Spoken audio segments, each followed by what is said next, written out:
자, 2026년 1월 23일 금요일, 오늘 시장은 정말이지 두 개의 얼굴을 동시에 보여준 것 같은 그런 날이었습니다. 한쪽에선 하락의 그림자가 짙었는데 다른 한쪽에선 또 상승의 빛이 환하게 비쳤거든요. 이 복잡하게 얽혀버린 시장의 실타래, 지금부터 여러분과 함께 차근차근 풀어보겠습니다. 이것 좀 보세요. 정말 흥미롭지 않나요?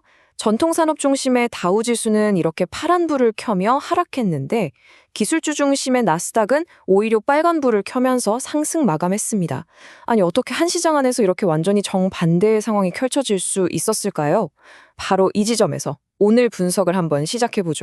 구체적인 숫자를 들여다보면 상황이 좀 더 명확해집니다. 다우는 0.58% 내렸고 S&P 500은 거의 변동이 없었죠. 부합세에 머물렀습니다. 하지만 진짜 우리가 주목해야 할 곳은 바로 여기, 필라델피아 반도체 지수입니다. 무려 1.21%나 급락했어요. 충격이 꽤 컸다는 얘기죠. 오늘 시장을 움직인 힘은 딱 이 두 가지였습니다. 한쪽에서는 인텔이 정말 충격적인 실적 전망을 내놓으면서 반도체 섹터 전체를 그냥 아래로 끌어내렸고요. 다른 한쪽에선 트럼프의 관세 위협 철회 소식, 그리고 생각보다 훨씬 좋게 나온 소비자 심리 지수가 든든한 방패 역할을 하면서 추가 하락을 막아냈습니다. 말 그대로 팽팽한 줄다리기 같은 하루였어요. 자, 그렇다면 이 혼란스러운 신호들을 우리는 도대체 어떻게 받아들여야 할까요? 지금부터는 경제거장들의 지혜를 한번 빌려보려고 합니다. 오늘 시장 현상의 꼭대기를 넘어서 그 깊숙한 진짜 이유가 뭔지 파헤쳐 보겠습니다. 첫 번째 열쇠는 바로 군터 디크의 통찰에서 찾을 수 있습니다. 그는 이런 말을 했죠. 현대 시장은 더 이상 합리적인 계산기만 두드리는 그런 곳이 아니다. 투자자들을 사로잡는 강력한 이야기, 즉 서사에 의해 움직인다 라고요. 이게 바로 서사 기반 투자라는 개념입니다.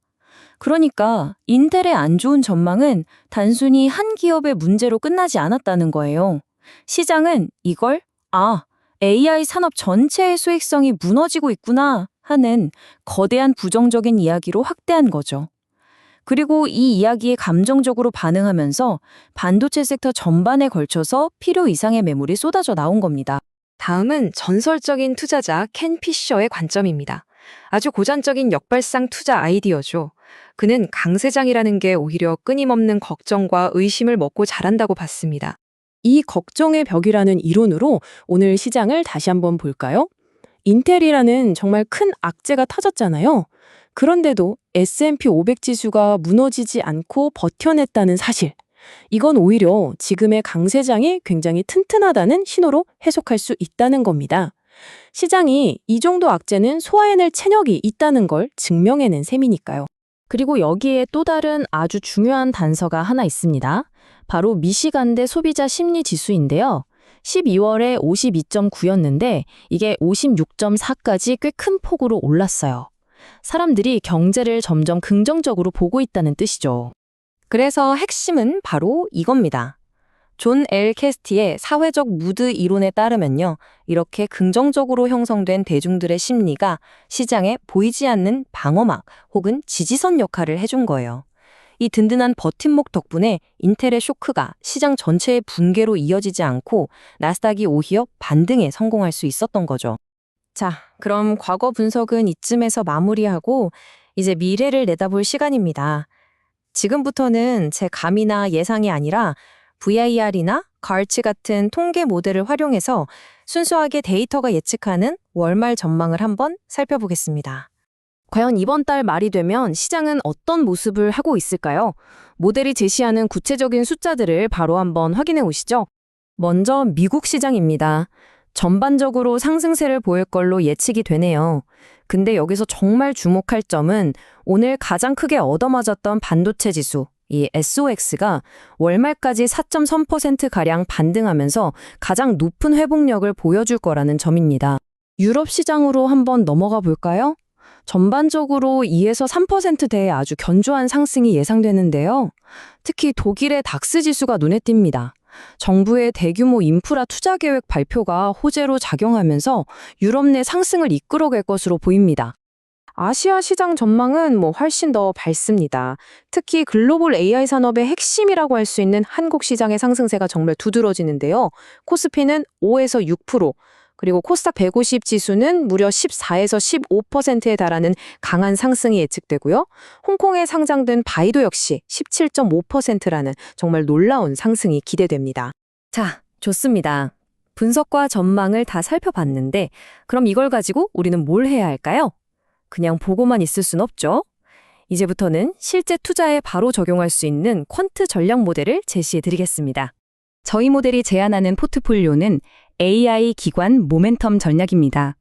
간단히 말해서 기술혁 신을 이끌고 있는 나스닥, 바이두, 코스피와 기관 투자자들의 자금이 뒷받침되는 안정적인 독일 DAX를 섞는 거죠. 이렇게 해서 안정성과 성장성 두 마리 토끼를 동시에 잡는 전략입니다. 매매 방법은 아주 명확한 세 단계로 나뉩니다. 첫째, 선정 단계. 돈이 몰리고 있고 상승 추세가 막 시작된 자산을 골라냅니다. CMF랑 MACD 지표를 활용하면 되고요. 둘째, 진입 단계. RSI 지표를 보다가 시장이 잠시 숨을 고를 때, 즉 중립 구간에서 반등하는 걸 확인하고 분할로 안전하게 들어가는 겁니다. 마지막 청산 단계. 모멘텀 지표가 과열 신호를 보내면 미련 없이 수익을 실현하고 나오는 거죠. 아주 간단하고 명확한 규칙입니다. 하지만 아무리 좋은 전략이라도 리스크 관리가 없으면 무용지물입니다.